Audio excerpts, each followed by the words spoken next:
Hello नमस्कार। आज के प्रमुख समाचार। दिल्ली में झाड़ू, गुजरात में कमल, साफ नहीं हिमाचल। गुजरात में दूसरे और अंतिम चरण की वोटिंग खत्म होने के बाद सोमवार शाम आए एग्जिट पोल के मुताबिक गुजरात में बीजेपी न सिर्फ अजय है बल्कि अब तक की सबसे बड़ी जीत हासिल करने के लिए दौड़ में है। वहीं हिमाचल प्रदेश की सत्ता को लेकर राय बांटी गई है कि राज बदलेगा या रिवाज। इधर दिल्ली नगर में आम आदमी पार्टी की बड़ी जीत का अनुमान लगाया गया है। गुजरात में बीजेपी की जीत के 7 संकेत मिल रहे हैं। वहीं जितने भी एग्जिट पोल सामने आए हैं उनमें हिमाचल प्रदेश में ही सबसे रोचक मुकाबला होने के आसार नजर आ रहे हैं। कुछ सर्वे में हिमाचल प्रदेश में बीजेपी की सरकार लौटने का अनुमान लगाया गया है, लेकिन एक्सिस माई इंडिया और इंडिया टुडे के संयुक्त सर्वे में हिमाचल प्रदेश में परंपरा के मुताबिक 5 साल बाद सरकार बदलती दिखाई जा रही है।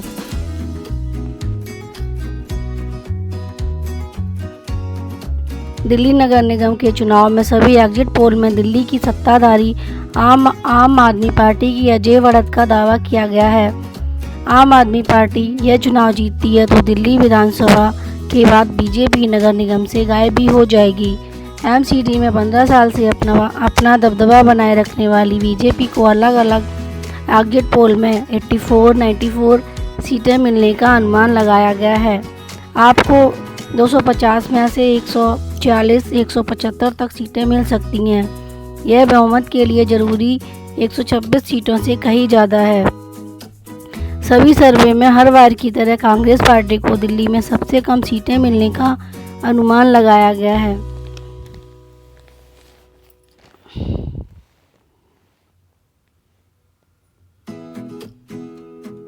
सुप्रीम कोर्ट ने बोला, चैरिटी का मकसद धर्म परिवर्तन कराना नहीं होना चाहिए। सुप्रीम कोर्ट ने ताजमहल पर दायर एक अर्जी को खारिज कर दिया है और कहा, हम इतिहास खंगालने के लिए नहीं हैं। इतिहास को यह कायम रहने दें। याची की मांग की थी कोर्ट के अंत को निर्देश दें कि वह ताजमहल के निर्माण के बारे में गलत तथ्य को इतिहास की किताब से हटाएं। कोर्ट ने इसे रद्द कर दिया है।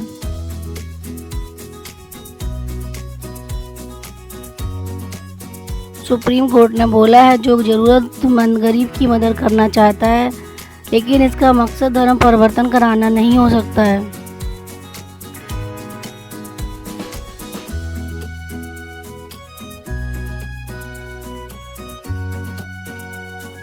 दिल्ली में BS3 पेट्रोल, BS4 डीजल गाड़ी बैन। दिल्ली में आज से कुछ प्रदूषण सुधर सकता है। प्रदूषण के स्तर में रविवार की तुलना में सोमवार को काफ़ी राहत मिली है। प्रदूषण किसी भी इलाके में गंभीर स्थिति में नहीं रहा। हालांकि कुछ जगहों पर दिल्ली का प्रदूषण स्तर 350 के ऊपर बना हुआ है। मौसम विभाग के पूर्वानुमान के अनुसार 6 और 7 दिसंबर को प्रदूषण में सुधार होगा। 8 दिसंबर को यह खराब स्थिति में भी पहुंच सकता है। दिल्ली सरकार के ट्रांसपोर्ट विभाग ने दिल्ली में 4 पहिए वाली BS3 पेट्रोल और BS4 डीजल गाड़ियों पर सोमवार को फिर से रोक लगा दी है। यह बैन 9 दिसंबर या ग्रैब के नियमों में छूट तक लागू रहेगा। अगर कोई भी BS3 पेट्रोल और BS4 डीजल 4 पहिया वाहन सड़कों पर दौड़ते नजर आए तो उस पर 20,000 रुपये का जुर्माना लगाया जाएगा।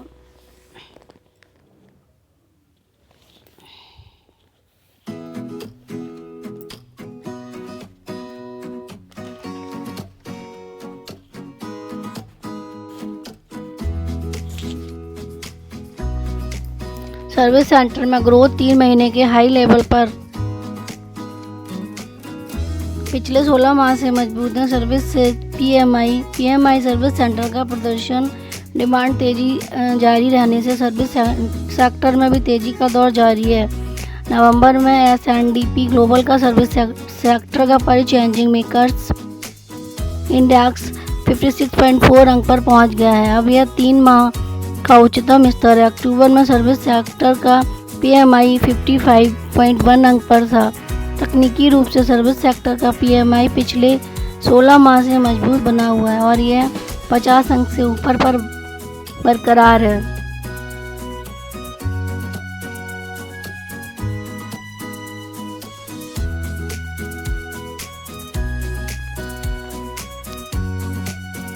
चीन पर भरोसा नहीं कर सकते, हर सेक्टर में सेना मुस्तैद है।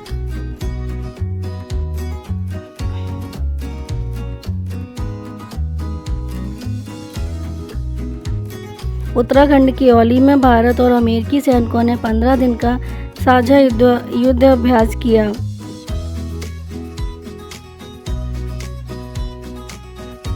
बाराहोती 42 वर्ग किलोमीटर का इलाका है जहां लद्दाख की तरह बहुत ही टफ टेरेन है। यहाँ 9500 फीट की ऊंचाई है, लेकिन बर्फ बहुत ज़्यादा गिरती है। पूरे सेंट्रल सेक्टर में करीब 22 दर्रे हैं। यहाँ सिर्फ बाराहोती इलाके में ही भारतीय और चीनी सैनिक आमने सामने होते रहे, लेकिन यहाँ भारतीय सेना काफ़ी मजबूत है। अगर हर तरफ सेना की निगरानी है, चीन के सैनिक आ रहे हैं तो उसकी पूरी खबर रहती है। यहाँ पर मजबूत इंफ्रास्ट्रक्चर बन गया है और दर्रे तक भारतीय सैनिक चीनी सैनिकों से पहले पहुँच सकते हैं। LAC से चीनी सेना की जो सबसे नज़दीकी पोस्ट है वह करीब 13 से 14 किलोमीटर दूर है, लेकिन भारतीय सेना की LAC से सबसे नज़दीक पोस्ट 2-3 किलोमीटर की दूरी पर ही है। भारतीय सेना यहाँ हर दर्रे तक गाड़ी के साथ पहुँच सकती है।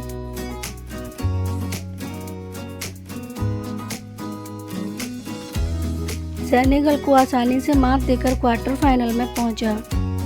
इंग्लैंड की अगली टक्कर फ्रांस से हो सकती है।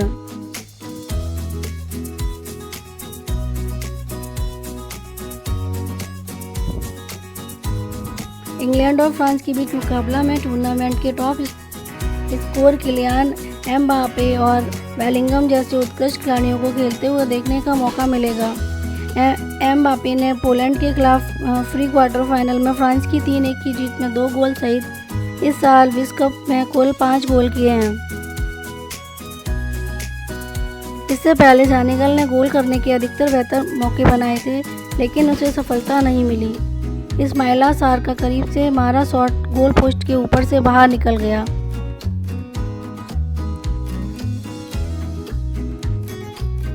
जबकि इंग्लैंड के गोलकीपर जॉर्डन पिकफोर्ड ने बोलाए दिया के प्रयास को नाकाम किया। हेंडरसन के गोल में मदद करने के बाद पहले हाफ के इंजरी टाइम में बेलिंगम ने इंग्लैंड के हाफ से गेंद को अपने कब्जे में लेकर शानदार मूव बनाया। वह गेंद को सेनेगल के हाफ में काफ़ी आगे ले गई और फिर इसे फोर्डन को बचाया, जिन्होंने इसे कैन की ओर बढ़ाया और इंग्लैंड के कप्तान ने बढ़त दोगुनी कर दी। रावलपिंडी टेस्ट में इंग्लैंड की जीत। इंग्लैंड वर्सेस पाकिस्तान सीरीज का पहले टेस्ट में पाकिस्तान की धरती पर उसको टेस्ट मैच में आखिरी जीत साल 2002 में नासिर हुसैन की कप्तानी में मिली थी। इंग्लैंड की टीम पाकिस्तान में 17 साल बाद टेस्ट मैच खेलने उतरी थी।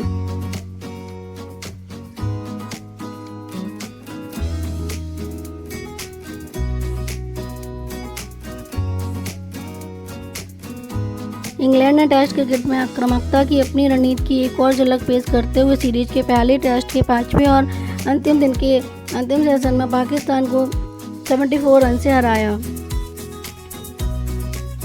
पाकिस्तान को अंतिम सेशन में जीत के लिए 86 रन की दरकार थी। उसके 5 विकेट शेष थे, लेकिन जेम्स एंडरसन और ओली रॉबिन्सन की धारदार गेंदबाजी के सामने उसने अंतिम सेशन में सिर्फ 11 रन पर 5 विकेट गंवा दिए और पूरी टीम 268 रन पर सिमट गई।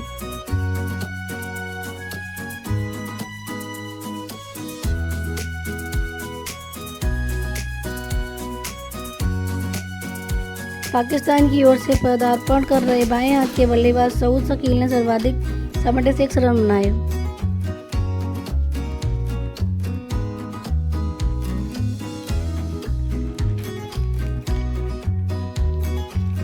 तालिबान की पाक से बड़ी दुश्मनी, भारत से मदद मांग रहा है। अब भारत ने अफगानिस्तान में मैत्री बांध समेत कई प्रोजेक्ट किए हैं। बंद पड़े 20 प्रोजेक्ट पर फिर से शुरू हो सकते हैं। अफगानिस्तान में काबिज तालिबान इन दिनों पाकिस्तान को भाव नहीं दे रहा है। उल्टे सीमा विवाद जैसे मुद्दों पर दोनों देश में खटपट बढ़ रही है। ऐसी स्थिति में तालिबान अपने देश में अर्थव्यवस्था को सुधारने और निवेश बढ़ाने के लिए भारत की ओर देख रहा है।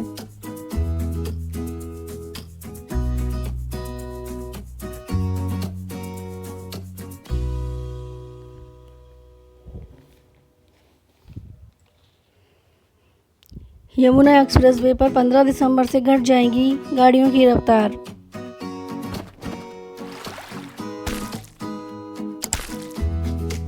यमुना एक्सप्रेसवे पर कोहरे के दौरान हादसा न हो, इसीलिए वाहनों को अधिकतम रफ्तार कम की जा रही है। अब यह अधिकतम रफ्तार 100 किलोमीटर प्रति घंटा है, जो कि 15 दिसंबर से 80 किलोमीटर प्रति घंटा हो जाएगी। 15 फरवरी तक यह नियम लागू रहेगा। भारी वाहन जैसे ट्रक, बस आदि के लिए अधिकतम रफ्तार 60 किलोमीटर प्रति घंटा होगी। 80 किलोमीटर घंटा स्पीड लिमिट होगी कार के लिए, और जबकि अभी 100 किलोमीटर प्रति घंटा की गई है। कोहरे के दौरान हादसे रोकने के लिए यही फैसला किया गया है कि रफ्तार में कमी 15 फरवरी तक लागू रहनी चाहिए।